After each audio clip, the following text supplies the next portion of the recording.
So I just saw Ruby Gillman, Teenage Kraken, and it wasn't great. I wasn't expecting to see this movie so soon, but due to the Regal Mystery Movie Monday thing, I managed to see it early. And to be honest with you, I wasn't really expecting much out of this film because it has some of the worst trailers I've ever seen. From what I can tell from the movie from an initial glance, it seemed like the trailer had to spoil everything. Which, you know, isn't a great sign, but I managed to give it a chance. And there's one thing that the trailers did hide. I seriously thought I was going through deja vu because this movie truly felt like Turning Red in the beginning. That same aggressive energy that was trying to go for the hip crowd. Except Turning Red in the first 2 minutes almost made me turn it off, which don't do that, by the way. It's actually pretty good once you get through it. This movie still had that energy, but it was a little bit less aggressive in the beginning. Also, the plot point about, you know, the mother lying about powers that only the women in the family have and that they can control, yeah, it's a little bit similar, isn't it? Also, it's extremely unlikely, by the way, that DreamWorks actually stole from Pixar because these movies take like 4 to 5 years to make, and this film was announced in 2021, so I'm not going to put any of these similarities against this film. What I am going to put against it is that it was just such a boring story. Not to mention that the overall twist villain was spoiled in the trailer. They really try to build up this character as someone potentially likable,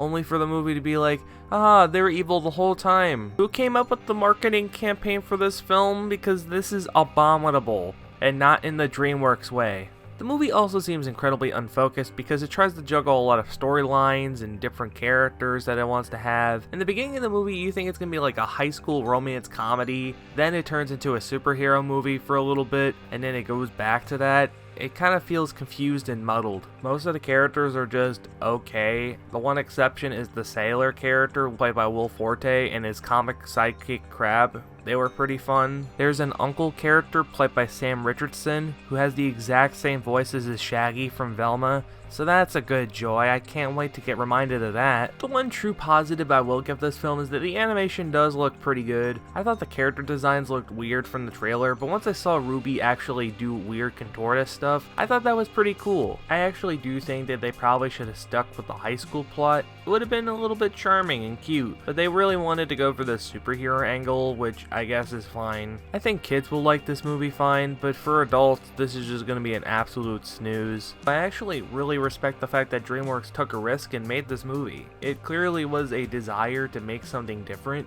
and while I personally didn't like it, I definitely respect the fact that they took a swing. But I still think DreamWorks is heading in the right direction. They're still making wildly different movies that appeal to different people and have different art styles, so if you want to watch it, it's not going to do much harm. It's a 6 out of 10.